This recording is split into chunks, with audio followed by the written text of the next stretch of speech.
evening, ladies and gentlemen. Welcome to another episode of the Fast Times vlog. Moving on with the times. I'm joined tonight by my crew, Jen Chu, Isaac Atienza, Alain Geronimo, and Francis Aguila.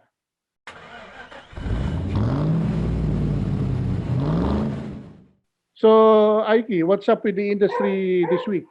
Ano bang naging major event for this week? First one we could talk about is the new dealers from Isuzu. Isuzu Bacoor in Cavite and Isuzu Yes. Tagum, Davao. Yung Isuzu yata, alam ko, first event ni Toti Zara as head of AC Motors. He was there personally to cut the ribbon together with the IPC officials led by its president, Hajime Koso, and head ng Isuzu Bacoor na si Alex Pagyo, saka si Balanza Mauricio, branch head ng Isuzu Bacoor. Ang no, very aggressive ang Isuzu dahil maski na may pandemic last year, tuloy-tuloy yung nila yung pagbukas sila ng mga dealerships. They have the D-Max they recently launched all new D-Max and MUX. the MUX. Magkakaroon ba ng bagong ng MUX? Is there a new MUX over the horizon? Sa sir? Sa Thailand sir, na-launch na yung next generation MUX. Kailan ni-launch yun? October 2020 sir. October. Kailan daw aabot sa atin yun? Ang sabi sir ni Sir Joseph, I think, during the launch of the Isuzu D-Max, they're working with Isuzu Thailand in Japan into making a left-hand drive version ASAP. So, okay. yun ang sabi na ASAP. Well, to talk about the dealership, according to Alex Pagyo, yung sa Isuzu Bacoor is 5,000 square meters. Yung yung kanilang dealership and is located along Molino Boulevard. Saka like their Tagum dealership. Na yata to yung Isuzu EOS outlet design, yung para modern showroom Yes, na sir. nila, no? EOS stands for Isuzu Outlet Standard. Parang they have this regional standard of showroom engineering and designs. Whatever you see in Thailand or in other parts of Southeast Asia, ganun na rin ang dealerships nila dito. Well, according to Koso, it's a strategic dealer in that part of the country, yung Tagum. Okay. Starting maybe about 5 or 6 years ago, Tagum was really a booming automotive market, and the average dealer size there is maybe about 2 to 3 times larger than the typical dealership in Manila. Itong Tagum dealership nila is 5,000 square meters, no, facility spread. EOS din ang design. And the service bay can accommodate 9 light commercial vehicles and 4 trucks all at the same time. They provided us media with a virtual tour of the facility, no? Nakita natin yung showroom and service base. Parang all out sila, all out dahil as part of the AC Motors sila, no? They fall under the jurisdiction of AC Motors. Yung mga dealerships, yeah. Some of the Oh. dealers. Well, in that respect, kasi boss, I think AC Motors mismo has been quite active the entire 2020 despite the pandemic. This year is crucial for the industry. It's a recovery year. Subaru recently gave us a peek about the the Ascent. It's called the Ascent, but here it's the Voltis. Yes. When will be the official introduction of this model here, Aiki? Official launch April 12. They already have a registration site at the Subaru website. You can already register, and then the first 50 customers get a limited edition Subaru Evoltis watch. Wow. And then they actually provide, well, there's already a unit on display at Subaru Manila Bay. So the full specs, even the pricing is already revealed. Then price tag, it's at 3.4 million, 3,480,000 pesos. It's the most expensive as a result in the mid-size crossover segment, more expensive than the Mazda CX-9, than the Ford Explorer. But you do get the full list of features. It's basically the Ascent Touring in the United States. It's the fully loaded model. So you get every single feature like the eyesight, ventilated front seats which are useful ngayong summer. So malamig upuan mo, malamig puwet mo. Paayos And yan. then, and then you get the panoramic sunroof, captain's chairs in the second row. It's fully loaded. It may be the most expensive in its segment right now, but you get every single feature that's offered in the United States. Mhm. Who's the direct competitor of the Evoltis? The Mazda CX-9, Ford Explorer, Toyota Land Cruiser, Prado, those other mid-size. Ganun kalaki, ha? Toyota Malaki siya. Prado. It's Malaki big. It's siya. 5 meters long, 5 meters dead in terms of length. Parang Hyundai Palisade. Palisade. And Jen, there's one feature that I'm so happy it has. Which is Automatic door locks when it rolls. Ganun. So, As Jen and Ike would know, Yeah. that's the only model in their lineup that has that feature. Apart from the Outback. other The than Outback the also Outback. has that feature, It's clear, the right? auto door The Outback. locks. Yeah. And the Outback, you're right. dahil they put a lot of emphasis on safety yung Subaru. Mm-mm. Oo. So, do you think there's a market for that here? Yung Considering how the Evoltis? Prado sells and the Ford Explorer, I think there's a market for it. Though not a lot, of course, but in the higher end, it's in the higher end of the segment. But there's still a good number of customers willing to buy a car at that price. I think for Subaru fans, definitely the market is there. Especially for those who are looking for something as big as a CX-9. Okay. Diba? it's Kasi their biggest SUV. Subaru doesn't have something that can position itself against the CX-9 for me. So, what else is there to know about the new offering of Subaru? Aiki. It's the first, I think. Not the first. I mean, it marks the return of the turbocharged Boxer engine in a non-high performance Subaru, because we've only seen the turbocharged Boxer engines in the WRX and the STI. So this is the first time again that we're seeing the turbocharged Boxer, in a non-high performance sports sedan in a Subaru. Because the Forester XT was gone.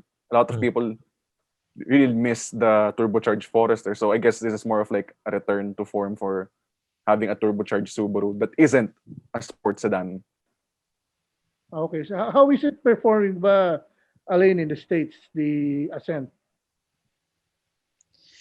I haven't looked on the numbers yet, but I haven't looked at the numbers yet. But it's actually selling well in the States. It's actually competitive against the Hyundai Palisade usually. You get Hyundai Palisade and the CX-9. Yun talaga yung main competitors niya on the States eh. Hindi Palisade. Ang Palisade hindi ganong bumenta rito, no? Yeah, they now place it on indent order since it's a very low volume car for Hyundai. So, ang pogi pa naman, no? Ang ganda na itsura ng Palisade na yan.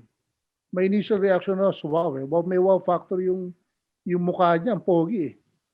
Taka ako, hindi kinagat ng Philippine market, no? Bakit kaya? Do you have any ideas? Why the market didn't... I think it's not as marketed as aggressively as the other Hyundai models. That's my theory, at least. Mhm. I think Though fundamentally it should sell well because it has a diesel engine and Filipinos love diesel engines in a 7-seater vehicle. Okay. So with that, we go to our driven segment wherein our this week's test drive is driven by our resident fast food tycoon, Isaac Atienza, the Toyota Corolla Hybrid.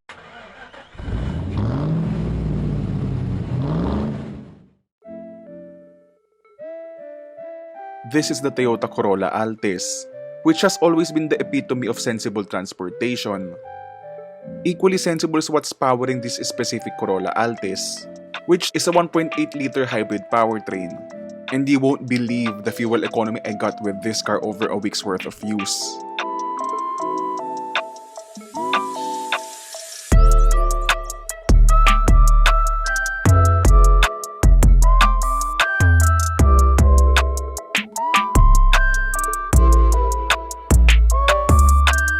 But first, the looks.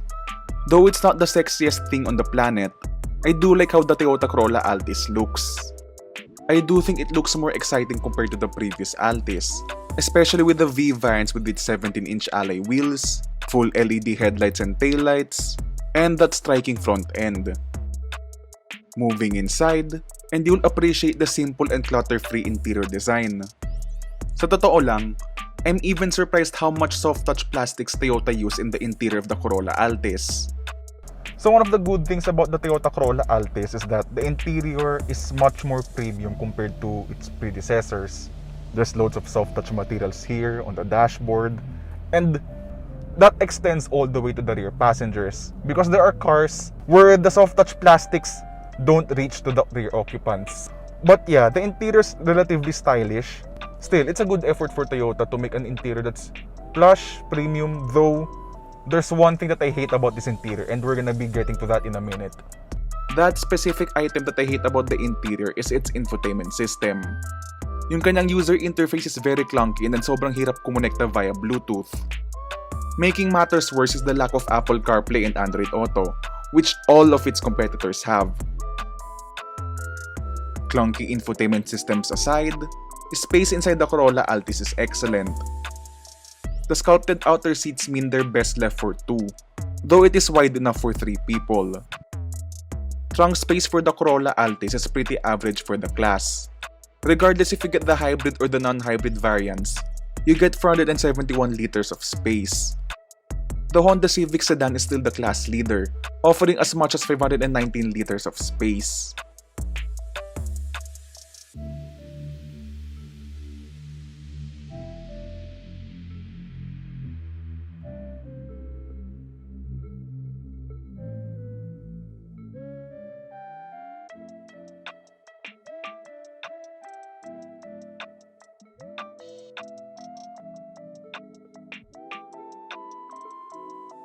Now, one of the good things about this car is that it's a really refined vehicle. So, Toyota's been doing hybrids since 1996, if I'm not mistaken, with the Toyota Prius. So, they've basically mastered the hybrid game in the first place.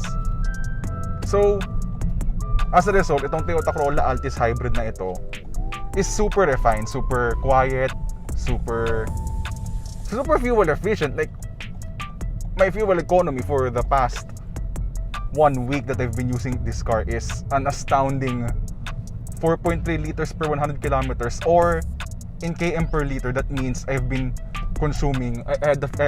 having a fuel economy figure of 23.2 kilometers per liter, and that's freaking impressive. I've never driven a car whose average fuel economy, both city and highway, is past 20 kilometers per liter. That's insane. That's insane. As in, that's way better compared to any other non-hybrid vehicle. That's even better, twice as much pa nga compared to the Mitsubishi Outlander plug-in hybrid and the Volvo XC60 plug-in hybrid, which I've also driven recently. And that's basically your proof on how Toyota has been really excellent at their hybrid game for the past more than 20 years or so.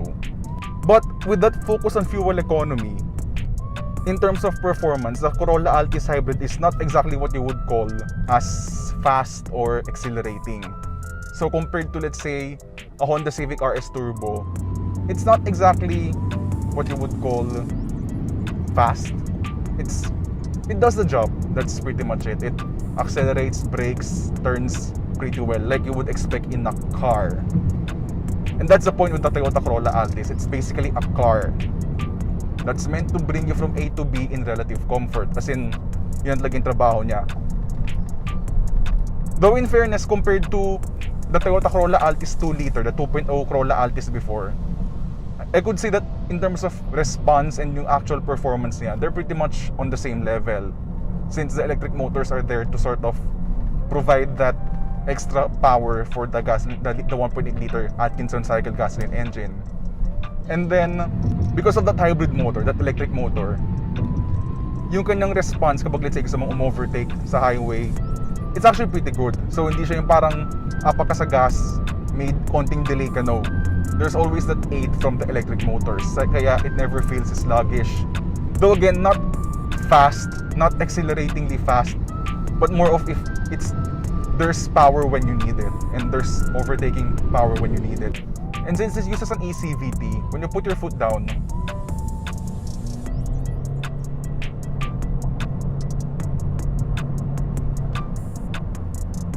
power delivery is quite good, but unlike other CVTs where they try to pretend that they're a traditional automatic with step ratios, this one doesn't even pretend at all. Talagang, when you put your foot down, talagang,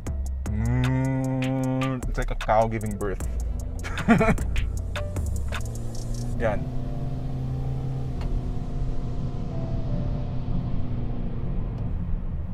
Though despite the engine droning, hindi naman siya unrefined, ano. So, the engine still stays relatively muted. It's not super like boomy sa cabin ng Corolla Altis. It still stays at a relatively tolerable level.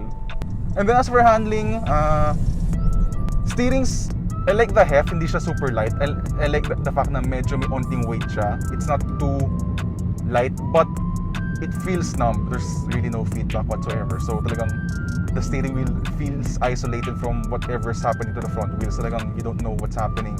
So it's not a fun to drive car. It's not a sporty car. It's just really a cruiser. It's really meant to take you from A to B with no fuss, no drama whatsoever.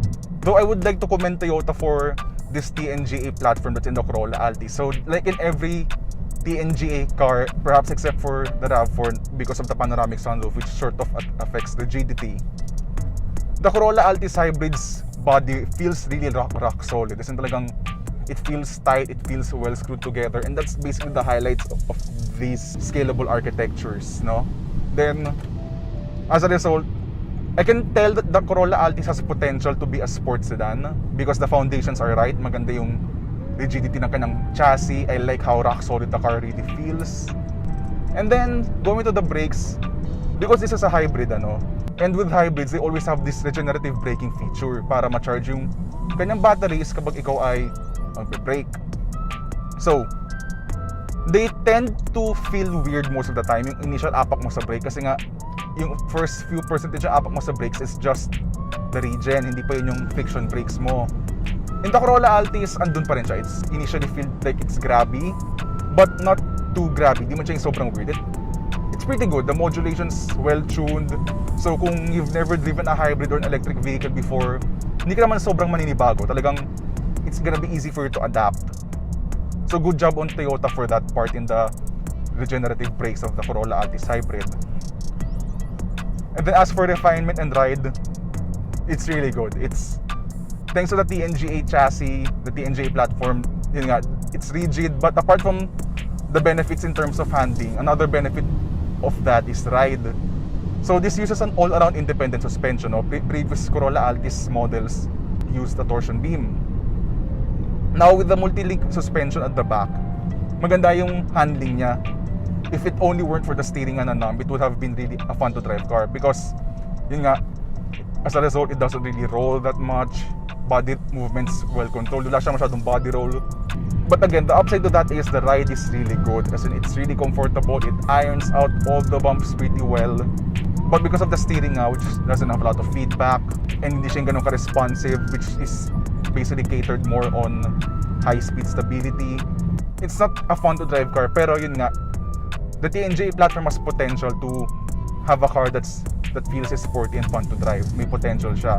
But for the target market, which is basically people just want a simple sedan that transports you from A to B in comfort and efficiency, as provided by this hybrid powertrain, the Corolla Altis does the job well. And there's nothing wrong with that since 90%, to be honest, 90% of the buying public of cars, yung mga car buyers sa Pilipinas, they don't really care about steering feel. They don't really care about throttle response and all that stuff. They just want a comfortable car that's easy to own, easy to maintain, easy to run. And of course, with the hybrid powertrain, super duper fuel efficient.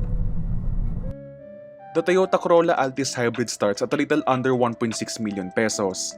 And this also gets you the full suite of Toyota Safety Sense advanced driver assist features, which includes automatic emergency braking, full speed radar cruise control, lane departure warning, and what Toyota calls its lane tracing assist feature, which is basically a much smarter lane keeping assist. Thanks to these advanced driver assist features, you basically have a car that can assist you during long highway drives and stop-and-go traffic. Alalahanin nyo lang na hindi ito full self-driving feature, which means you still need to pay attention on the road.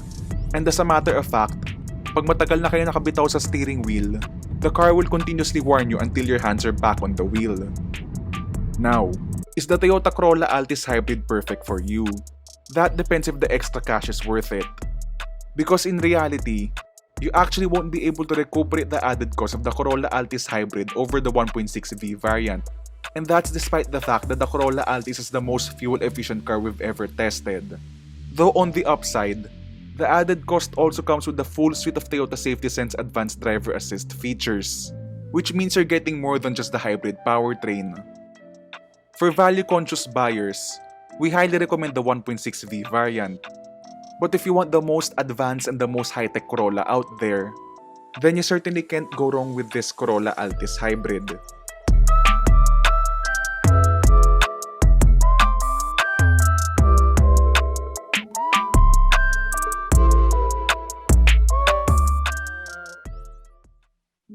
That was Isaac Atienza's review of the Corolla Hybrid. We now move on to our next segment.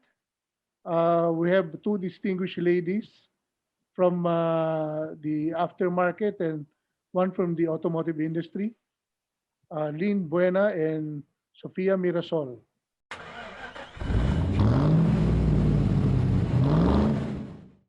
Hi guys, welcome. Hi. Hi, thank you for having us. Naman, syempre. We're honored. We're honored na nandito kayo, kasama namin kayo. Thank you for joining us this afternoon. Oo nga. Hi, Miss Lynn. Hi, Miss Pia. Hi. So this will just be a sort of a free-flowing discussion. And what we're interested in to talk about, given that it's Women's Month, that's why we invited the both of you, is how our position as women in the automotive and aftermarket industry has evolved over the years. How did the both of you get start off your careers and or professions in the industry? One in aftermarket, one in automotive. So maybe let's start with Miss Lynn. Oh, okay. Well, I started very young. I was reviewing for my board exam a good 20-something years ago, and I needed a job in between. Well, because I was bored out of my wits. I'm a registered nurse, actually. So I was reviewing for the board exam back then, and I needed something to tide me over because I just thought I'd check it out. So Volvo was then open. It just opened from Viking Cars Incorporated. And I thought it would be a nice in-between thing while I'm waiting for the board exam results. And one thing led to another. And I was promoted. And then we got Chevrolet. And then now we got MG. And 20-something years later, here we are. That's the Oh, Miss Pia, can you share us your story? How you got Pia. how your career in aftermarket went on? Sure. So I've been in the glass industry for 26 years. Seems longer than that because it's a family business. So we were in manufacturing. So since the late 70s, we've been manufacturing vehicle glass, so for buses and trucks and cars. And then later on, we shifted to aftermarket. So since it's a family business, and I was one of the eldest, so we were required to work with the family business. So ever since we were younger, we had to work in the company during summers. We had to, I wrote several of my thesis on glass because that was the family business. So from the very beginning, we've always had the industry close to our hearts. And well, that's how it really started ever since we were young. I Go think ahead. coming from that those stories. So as you started out in the industry, in the respective industries that you are in, what were the challenges that you may have encountered? I mean, admittedly, it's sort of a man's industry. It's really a man's industry. That's what I've always how I've always felt as well. How were you able to establish yourself, and what were the challenges along the way that any aspiring woman who wants to be in the industry have to take into account of? There were a lot of challenges, but then they only served to propel me to learn more and be more and make more of myself. Um, Exclusively as a woman, I suppose there were some because there are customary things that is dapat alam lang ng lalaki, merong mga bagay na dapat pambabae lang. So that's the barrier I think that I've had to break because I found myself in the automotive industry, and I suppose along the way there were people who thought that maybe I would be able to do well in this industry. But then again, as I said, it just served as a challenge to make more of myself. Are there still challenges nowadays that you encounter in the automotive industry, especially since most of the bosses are male dominated? So Well, challenges right now, I think there's a lot of challenges, especially nowadays, given everything that's happening. But to answer your question exclusively on the dynamics of being a woman in the automotive industry, um, I don't feel the challenges as much as maybe before. And as I've said, I've been able to. I'd like to believe that I've been able to get over them and prove myself worthy of what I do. Another point is I am very fortunate to belong to a company, the Covenant Car Company, who respects stewards. We call employees stewards because we believe that stewards are caretakers of resources. So every employee is called a steward. And it just so happens that 57% of our operational committee members are women. So as you can see, it's really something that we've adapted over the years. Respect towards both genders is very prominent, very important for the people behind the Covenant Car Company. And I'm fortunate that I belong there and I've been given the opportunities I've received. For me, I think that maybe if there are any challenges still, it's really more from within, because of course, in the industry, I think it's although it is male dominated. I mean, look at a lot of the presidents of the different car companies, even in the parts makers, especially a few years back. You hardly saw women. Like when I would attend industry gatherings, and even like trade shows and all of that, it was very rare to have a woman. I was like a mascot of sorts, you know. Um, I was lucky. I never experienced any discrimination. And I think that in our Filipino culture, you know, um, a lot of men are quite open and they take on like a mentor, like a mentorship kind of role. And it's always important because it's how you see it, how you take it. If you react like somebody's discriminating you or something like that, that changes your perspective. But I don't think that it's really a big issue in the Philippines, because I think that our culture is very family centric. And so it's also really inclusive. In our company, sometimes there are more men, sometimes there are more women. It's nothing that we don't really strive like or have a quota. How many should be men? How many should be women? It's just whoever performs. And I think that that's what's really important. Um, as a mother, that's where I see the challenges, because on a personal level, a lot of people put so much pressure on themselves, and so how do you balance the work life and the personal life? So I don't see challenge in the industry, but it's more of a personal challenge that I see. Just to share, I know I'm not a guest, pero just to share, aftermarket is actually a lot challenging kasi it deals with a different breed of personalities din eh. A different breed of personalities we're talking. downright and dirty sometimes. Like when you're talking to people in Banawe, you're talking to the shops, talking to installer. It takes a certain personality to be able to adapt to that.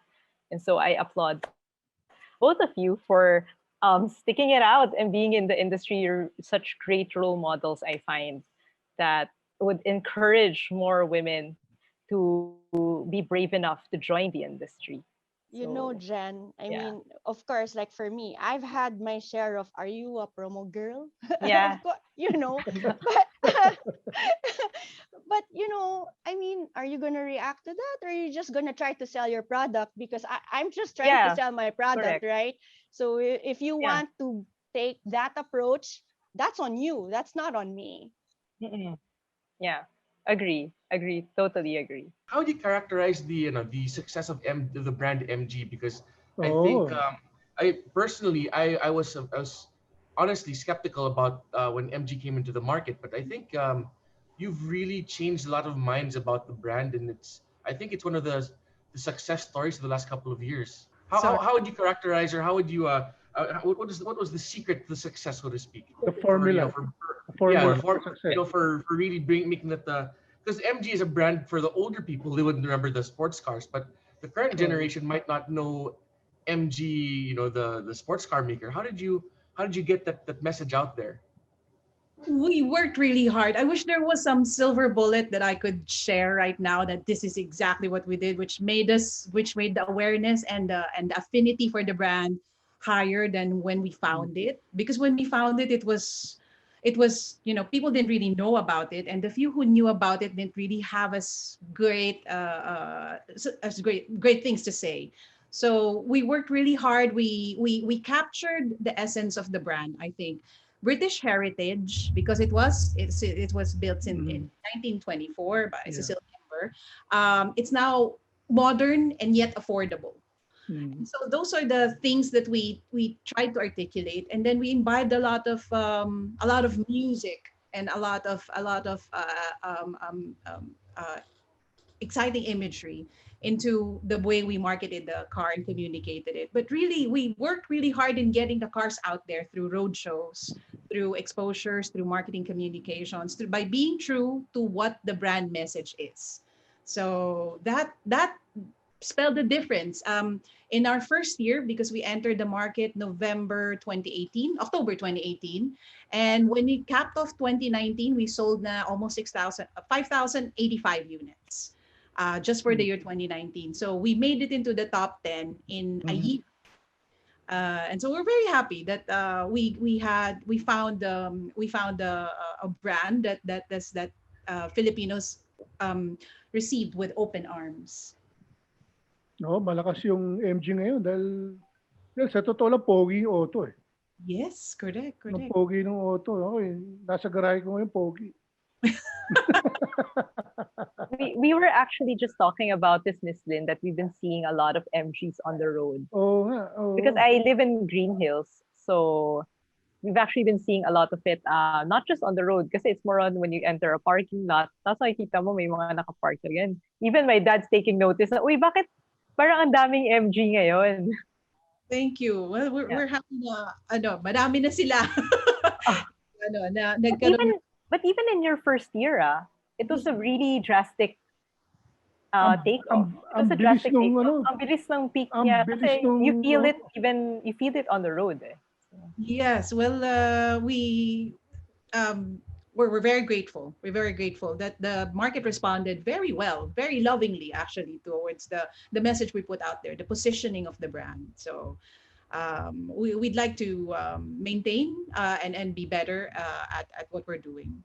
Especially now that there are many other newcomers. When we entered, parang nauna kami eh. And then marami nang sumunod. Ayun, natutuwa naman kami. So sa ngayon, Lynn, with your present crop of models, will there be new models to come for this year? Yes. For MG? We are getting ready to make at least two introductions this year. Sporty ba? Sporty? Yes, may sporty. Meron ding SUV. Ayan. So MG RX-8. yeah. Baka i-reveal na ni Lynn dito, di ba? Yes. Well, we I think mentioned they revealed it last year. the RX-8 really is it's an incoming product. So we're very excited to get that out there. Kasi it's very competitive and maganda yung produkto. Sa ngayon, Lynn, what's the best seller for the, among the MG stable? Oh, it's the ZS. It's the ZS. We've sold more than 6,000 ZS units na. Paano nga pala, Pia, ngayon na, di ba, globalization, how did the AguilaGlass cope with the current trends now in the market? Well, definitely, you always want to have more than one supplier, right? Mhm.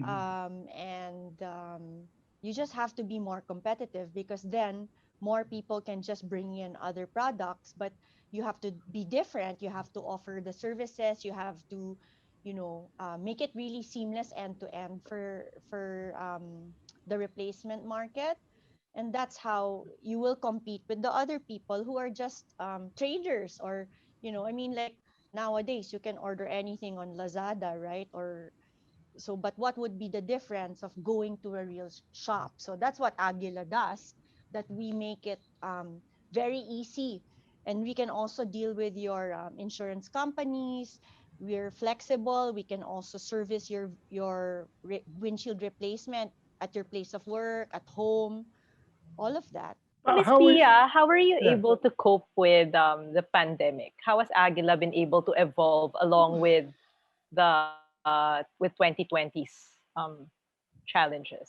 Yeah, so that was really tough for us because we have so many locations nationwide, and so we have to keep up with all the different regulations in the different cities and the different localities. I mean, even if you have a branch that services, like, let's say, 5 cities, right?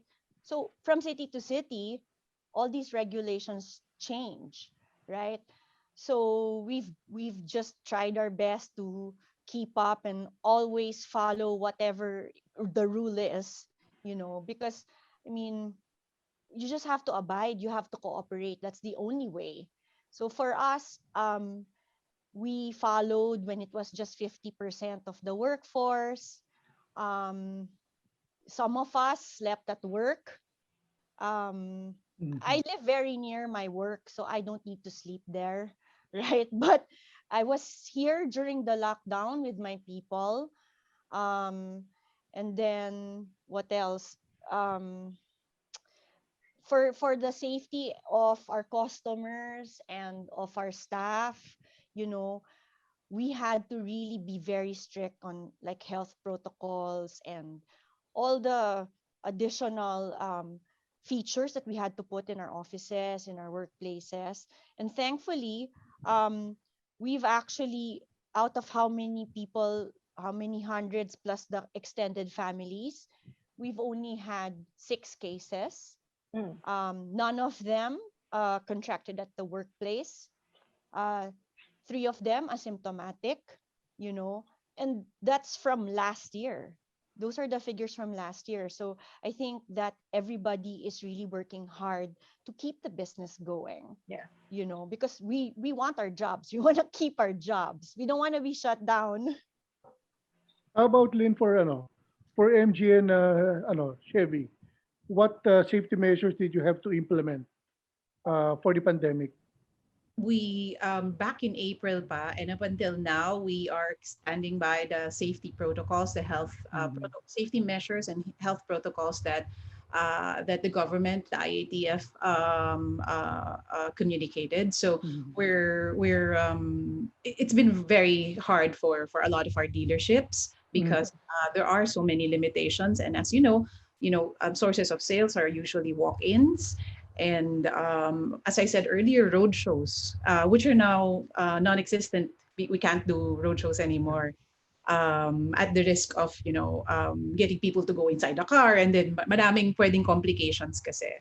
So on dealers operations, we had a safety program. We talked to our employees, we checked them, and we make sure that everyone keeps to the regulations, and everyone is safe and healthy. And for the business naman to continue moving on and to move forward and onward, we've pivoted some of our resources to digital marketing. Mhm. So we've launched a buying platform called buyinmg.com, where you can actually pay using your credit card if you want to purchase an MG. Now, in that website, you will find a 360-degree videos of all our cars. You will also find a walk-around video conducted by a sales agent, and you will have a financial calculator, everything that you will need. It's like simulating the showroom experience, but in the safety of your home. You can make reservations, know what you need exactly, like what car, what model. And we've done the same too with Chevrolet. It's called Shop, Click, and Drive, which is a proprietary selling platform of Chevrolet as well. So same thing, you can make your purchase online. So that's how we've tried to evolve our business so that we could we could